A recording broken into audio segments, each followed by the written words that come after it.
दोस्तों आज की इस वीडियो में हम आपको हुजूर सल्लल्लाहु अलैहि वालैहि वसल्लम को कब्र मुबारक को मुंतकिल करने के 4 मज़मूम मकासद के बारे में बताएंगे और उसका क्या हाल हुआ, इसके बारे में आपको मुकम्मल तफसीलात से आगाह करेंगे। तो दोस्तों उबैदी हुकूमत के छठे हुक्मरान अल हाकिम के अहद में कुछ सिर्फ पसंद बदनीयत राफिजियों ने बादशाह को सब्ज बाग दिखाए कि दुनिया भर के मुसलमान मदीना मुनव्वरा पर रवाना वार पहुँचते हैं, क्यों ना मिस्र में गुंबद खजरा जैसा आलीशान गुंबद तामीर किया जाए और फिर पैगंबर इस्लाम सल्लल्लाहु अलैहि वसल्लम और हजरत अबू बकर सिद्दीक और हजरत उमर फारूक का जसद खाकी मदीना से निकाल कर नए गुंबद में मुंतकिल कर दिया जाए।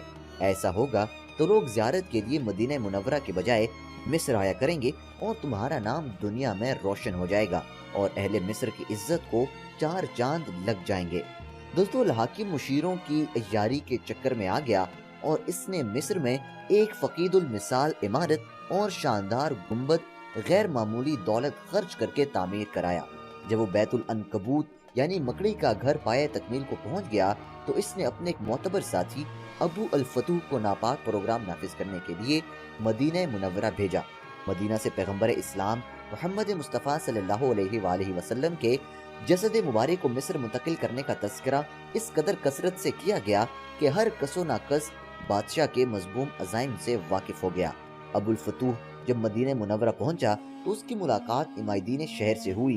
उनमें से कारी ने सूरह तौबा की आयत नंबर 12 तिलावत की, जिसके मानी ये हैं, और अगर वो लोग अहद कर लेने के बाद अपनी कस्मों को तोड़ दें और तुम्हारे दीन में ताना जनी करें तो कुफ्र के सरगनों को कत्ल कर दो। बेशक उनकी कस्में बाकी नहीं रहीं। तुम इनसे लड़ाई क्यों नहीं करते जिन्होंने कसम तोड़ दी और अल्लाह के रसूल सल्लल्लाहु अलैहि वसल्लम को निकालने का इरादा किया और उन्होंने पहल की है। क्या तुम उनसे डरते हो? हालांकि अल्लाह ताला ज्यादा लायक है कि तुम उनसे डरो अगर तुम ईमानदार हो। सूरह तौबा की आयत की तिलावत ने पूरे माहौल को गरमा दिया।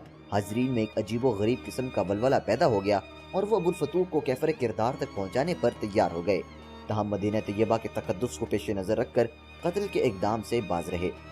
अबुल फतूह ये मंजर देखकर खौफजदा हो गया। कहने लगा कि अल्लाह की कसम, अगर मेरा सर कलम कर दिया जाए तब भी मुझे कोई अफसोस नहीं होगा, मगर मैं कब्र मुबारक की तरफ बुरे इरादे से हाथ तक नहीं उठाऊंगा। कहते हैं कि इस रात ऐसी तेज तंदो आंधी आई जिससे महसूस होता था कि कुर्रे अर्ज अपनी जगह से हटकर कहीं और पहुंच गया है। अबुल फतूह इस इबरतनाक मंजर को देखकर कांप उठा और उसके दिल से बादशाह के जबर का ख्याल काफूर हो गया। इसने सदके दिल से अपने नापाक प्रोग्राम से तौबा कर ली और खामोशी से मिस्र वापस चला गया।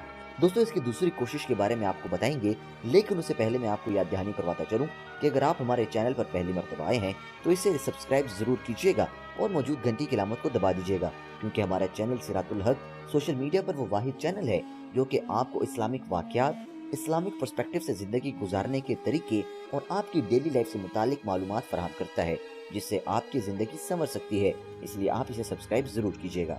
तो दोस्तों बढ़ते हैं दूसरी कोशिश की जानिब कि दूसरी कोशिश कब की गई।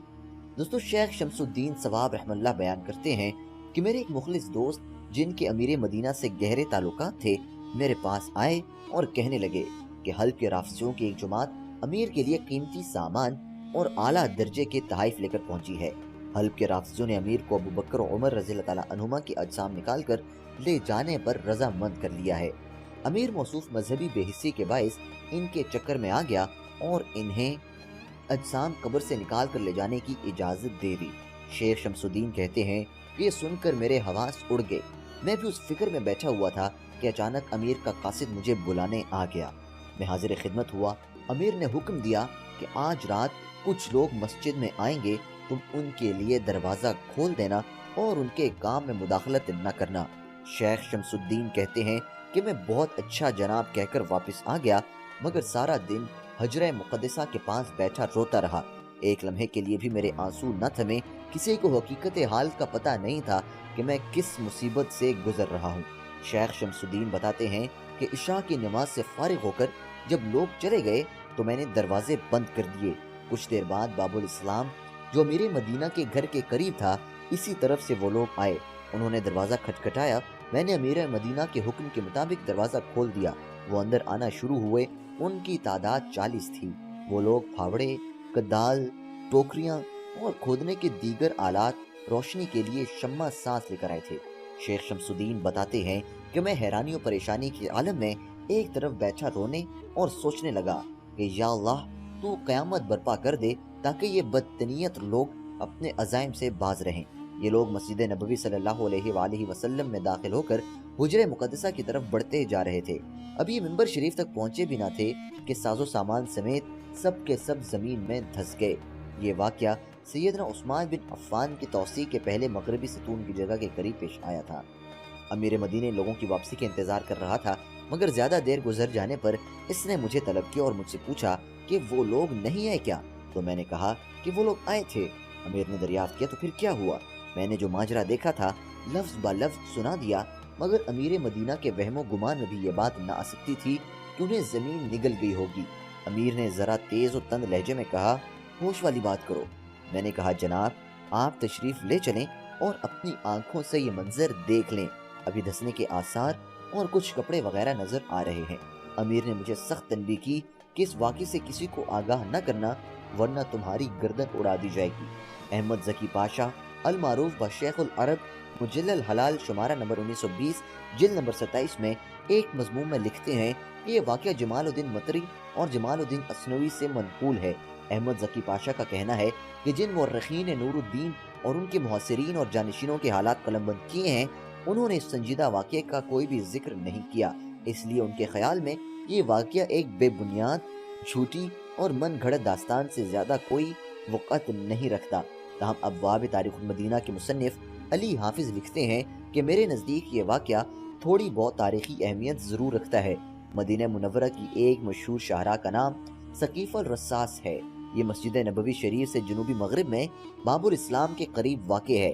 سقیف الرصاص سیسے کا سائبان کہلاتا ہے۔ ایک اور مقام دار الضیافہ بھی مسجد نبوی صلی اللہ علیہ وآلہ وسلم کے شمال میں باب مجیدی کے قریب ہے اور اس میں ان کے جائے وقوع کو اچھی طرح سے پہچانتا ہوں۔ اگرچہ شہر کی سڑکوں کو وسعت دینے کی خاطر ان کو اب اس جگہ سے ہٹا دیا گیا ہے، لیکن مدینہ منورہ کے باشندوں کو یہ بات اچھی طرح سے معلوم ہے کہ سقیفہ الرصاص اس مقام کے لیے معروف ہے جہاں حجرہ مطہرہ کے چاروں طرف بنائی گئی خندق میں سیسا ڈالا گیا تھا۔ دارالضیافہ وہی جگہ ہے جہاں سلطان نور الدین نے مدینہ منورہ کے باشندوں کو مدعو کیا تھا تاکہ مذکورہ دونوں مراکشی باشندوں کی شناخت ہو سکے۔ بعد میں یہ جگہ غریبوں کی آسائش کے لیے قائم کر دی گئی۔ احمد ذکی پاشا نے اپنے بیان میں مذکورہ حقائق کا تسلسل نظر انداز کر دیا ہے۔ یہ بات بعید از امکان نہیں کہ اس بات کو صیغہ راز میں رکھا گیا ہو، اور جن مورخین نے سلطان نور الدین کے حالات قلم بند کیے ہیں انہیں اس کے بارے میں کوئی علم نہ ہو سکا ہو۔ المطری اور اسنوی کے بیانات میں اختلاف فطری امر ہے، کیونکہ دونوں مورخین نے واقعات قلم بند کرتے وقت ایک جداگانہ طرز اختیار کیا ہے۔ دوستو تیسری کوشش کی بات کرتے ہیں۔ یہ کوشش 557 ہجری مطابق 1162 کے دوران سلطان نور الدین زنگی کے دور میں کی گئی۔ اس کے کرتا دھرتا نصرانی تھے۔ سلطان نور الدین زنگی رات کو تہجد پڑھ کر سو گئے تھے۔ خواب میں نبی کریم صلی اللہ علیہ وآلہ وسلم کو دیکھا۔ آپ صلی اللہ علیہ وآلہ وسلم دو افراد کی طرف اشارہ کر کے کہہ رہے تھے کہ مجھے بچاؤ، مجھے ان دونوں سے نجات دلاؤ۔ نور الدین زنگی گھبرا کر اٹھ بیٹھے، وضو کیا، نماز پڑھی اور پھر سو گئے۔ انہوں نے وہی خواب پھر دیکھا، بیدار ہوئے، نماز پڑھی اور سو گئے۔ نور الدین زنگی نے تیسری بار پھر وہی خواب دیکھا تو اٹھ کھڑے ہوئے اور کہا کہ اب سونے کی کوئی گنجائش نہیں۔ نور الدین زنگی کا ایک خدا ترس وزیر جمال الدین المصلی تھا۔ انہوں نے اس کے پاس پیغام بھیجا اور اسے اپنے ساتھ پیش آنے والا واقعہ مطلع کیا۔ یہ سن کر جمال الدین نے سلطان سے کہا، اب تمہارے یہاں بیٹھنے کی کوئی گنجائش نہیں، فوراً مدینہ منورہ کا رخ کرو اور اپنے خواب کو صیغہ راز میں رکھو۔ وزیر جمال الدین ان کی رفاقت میں مدینہ منورہ پہنچ گئے۔ وزیر نے مسجد میں اہل مدینہ سے ملاقات کی۔ انہوں نے کہا کہ سلطان نور الدین زنگی مسجد نبوی صلی اللہ علیہ وآلہ وسلم کی زیارت کے لیے روانہ ہو گئے ہیں۔ سلطان نور الدین زنگی مدینہ منورہ پہنچ گئے اور انہوں نے اپنے خواب کا تذکرہ کسی سے نہیں کیا۔ پہلی رات انہوں نے اپنے گھر میں گزاری۔ انہوں نے مشورہ کیا کہ گتھی کو سلجھانے کے لیے کیا تدبیر اختیار کی جائے۔